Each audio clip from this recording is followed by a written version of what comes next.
Hello guys, welcome to Charapura. दोस्तों, नीतीश राणे नाम तो आपने सुना ही होगा। यानी वो नीतीश राणे जो कि सुशांत सिंह राजपूत की मौत के बाद संसद में खड़े होके एक पेन ड्राइव दिखा के ये कह रहा था, संवादाचा पेनड्राईव्ह आहे अध्यक्ष महोदय। या राज्याचा एक मंत्री त्या दिशा साल्यांच्या हत्येमध्ये पण अध्यक्ष महोदय ही मी तुमच्याकडे नाही देणार किंवा आमच्या गृहमंत्री साहेबांकडे नाही देणार। मी देईन कोर्टाच्या माध्यमातून सीबीआई कडे देईन अध्यक्ष महोदय। इसके अंदर दिशा सालियन की मौत की तमाम एविडेंसेस है और ये एविडेंसेस को मैं खाली कर दूंगा। खाली कर देंगे, खाली कर देंगे, मैं कह रहा हूं खाली कर देंगे, खाली कर देंगे, खाली कर देंगे, मैं कह रहा हूं खाली कर। ऐसे कहते कहते आज तक वो पेन ड्राइव को खाली नहीं कर पाया और आज 4 सालों के बाद भी वो नीतीश राणे चाहे वो पेन ड्राइव खाली कर पाए या फिर ना कर पाए, पर अब पुलिस की लाठी से नीतीश राणे के अंदर से ये तमाम जो स्टेटमेंट होता है, यानी बड़े बड़े जो स्टेटमेंट देने का ये जो चुल मचा हुआ रहता है, ये जरूर खाली हो जाएगा। यानी स्टेटमेंट की जो उनकी भंडा है वो जरूर खाली होने वाला है, क्योंकि घटना ही कुछ ऐसा हो गया है। क्योंकि नीतीश राणे ने फिलहाल अपनी ये गर्मी गर्मी स्टेटमेंट डिलीवर करते हुए पकोड़े के जैसा वो डिलीवर करते रहते हैं, उसकी बाप भी डिलीवर करते रहते हैं। तो वो लोग ये स्टेटमेंट की पकोड़े तलते तलते खुद को ये पकोड़े वाला समझ लिया था और इसके चलते वो लोगों ने बहुत ज्यादा ऐसी उल्टी सीधी स्टेटमेंट, ना उल्टी सीधी मैं कहूंगा, क्योंकि जिस स्टेटमेंट का कोई बेस नहीं, जो कि बाप भी ना प्रूव कर पा रहा है, बेटा भी ना प्रूव कर पा रहा है, उसको तो बेसलेस ही कहेंगे। तो ऐसा ही कुछ स्टेटमेंट फिलहाल नीतीश राणे ने डिलीवर किया और डिलीवर करने के बाद आज अपनी धोती लेके दौड़ रहे, भाग रहे, पुलिस से बचने की कोशिश कर रहे हैं।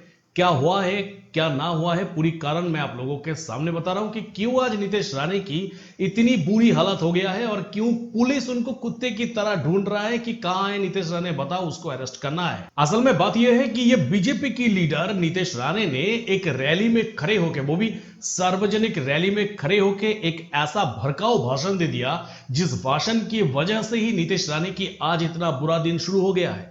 बात यह है कि एक रैली में, जो कि हिंदू संगठन की तरफ से वो रैली था, उस रैली में नीतीश राणे को बुलाया गया था और उस रैली में जाके भाषण देने के टाइम पे पता नहीं उसके अंदर किसकी आत्मा आ गया था। उन्होंने कहा कि अगर रामगिरी महाराज के बारे में किसी ने भी कुछ उल्टा सीधा कहा तो फिर मस्जिद के अंदर घुस के सारे मुसलमानों को ढूंढ ढूंढ कर मारेंगे, और ये बात दिमाग में रख लो। हमारे रामगिरी महाराज के खिलाफ अगर कुछ भी मस्ती तुम लोगों ने किसने भी की तो तुम्हारे मस्जिदों के अंदर आके चुन चुन के मारेंगे, इतना ध्यान में रखो। और इतनी बड़ी भड़काऊ भाषण सुनने के बाद जब कोई कम्युनिटी के खिलाफ ऐसी बातें किया जा रहे, तो नॉर्मल सी बातें, हम सबको इंसान है तो डर सबको लगता है, गला सबका सूखता है। तो असाउद्दीन ओवैसी की पार्टी एमआईएम ने सीधी सीधी अपनी प्रतिक्रिया हाजिर कर दी हम लोगों के सामने। तो उनका कहना है कि ये जो रामगिरी महाराज के नाम लेके उसके बाद जो बातें कहा गया है वो बेसिकली रामगिरी महाराज के साथ कोई लेना देना नहीं है। वो बस ये बातें हम लोगों के सामने रखना चाहता था रामगिरी महाराज के नाम की पीछे से, यानी ये बस एक छलावा है रामगिरी महाराज के नाम को यूज करने का।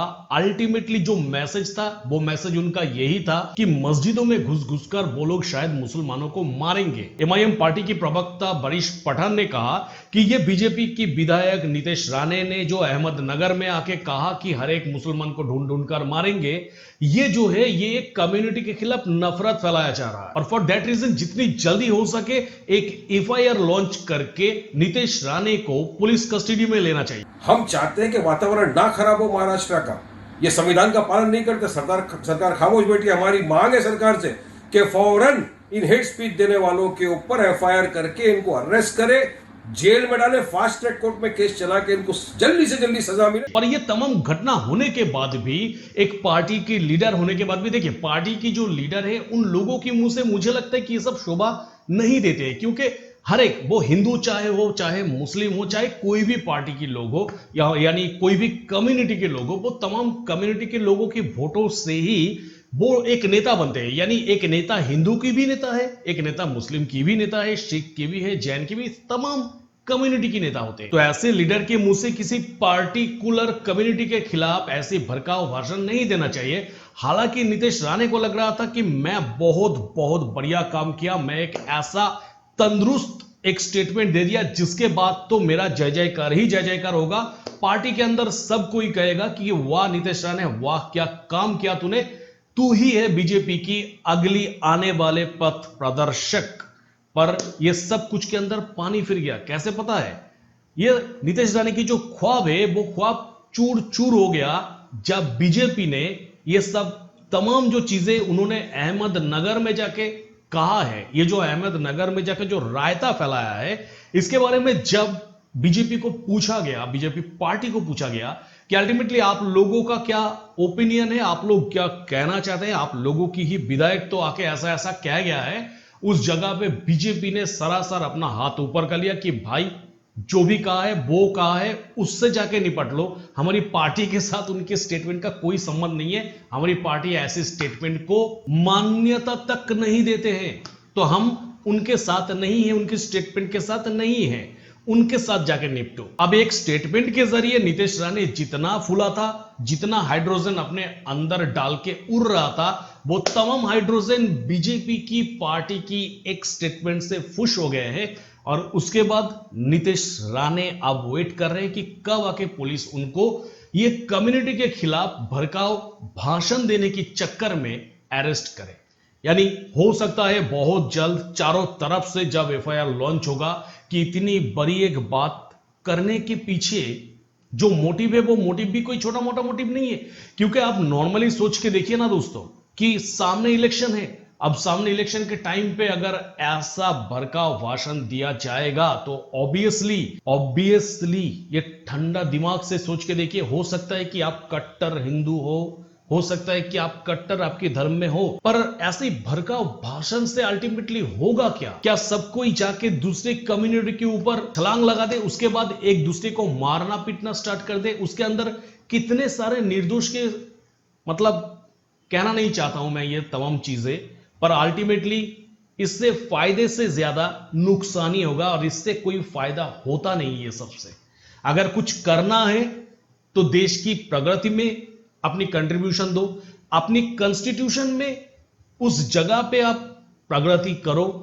यानी काम की काम तो कुछ होता नहीं है आप लोगों से, बस आप लोग देखते हैं कि कहां से मुंह मार के, कहां पे राजनीति खेल के वोट बैंक को बढ़ाया जाए, कैसे वोट बैंक को हम बढ़ा चढ़ा सकते हैं, कैसे एक कम्युनिटी की सिंपैथी लेके हम अपना वोट को बढ़ा सकते हैं। और ये टारगेट जब तक हमारी देश की नेता लोग लेते रहेंगे ना, तब तक कोई एक कम्युनिटी के साथ, कोई एक कम्युनिटी को वोट आने से पहले ऐसे विवादों में लगाने की कोशिश करेंगे बार बार हमारी देश की नेता लोग, और इससे फायदा उन लोगों का ही होगा, हम लोगों का कुछ नहीं। हम लोग लड़ेंगे मरेंगे, उन लोगों का कुछ नहीं। वोट बैंक के नाम पे वो लोग राजनीति खेल के गया है, उन लोगों को वोट बैंक मिल जाएगा। तो इससे बेटर है कि ये जो एफआईआर जो दर्ज करने की बात किया गया है, एफआईआर दर्ज करो और ऐसी पाखंडी नेताओं को अरेस्ट करके जेल के अंदर डाल दो। क्योंकि एक ऐसा नेता नीतीश राणे जो कि 4 साल से हम लोगों को, यानी सुशांत सिंह राजपूत और दिशा सालियन की केस में जो लोग न्याय के लिए आस लगा के बैठे थे, उन लोगों की इमोशन को लेके खेला कि मेरे पास ये है, मेरे पास मां है, तुम्हारे पास क्या है। पर अल्टीमेटली मां ने साथ छोड़ दिया, कुछ नहीं निकला उनके पॉकेट से, कुछ नहीं सबमिट कर पाया किसी के सामने। मतलब नीतीश राणे की असली चेहरा 4 साल पहले ही हमें पता चल गया था कि इससे कुछ होगा नहीं, बस भाषणबाजी करने में उस्ताद है। तो इस विषय में आपका राय क्या है दोस्तों? क्या नीतीश राणे की ये भाषण को आप समर्थन करते हैं या फिर विरोध करते हैं, या फिर आपका ओपिनियन जो भी हो, आप कमेंट सेक्शन पे कमेंट जरूर करिएगा। तो बस दोस्तों इस वीडियो में इतना ही, मिलेंगे मेरा नेक्स्ट किसी वीडियो पे। टिल देन सब कोई खुश रहिएगा, बढ़िया रहिएगा,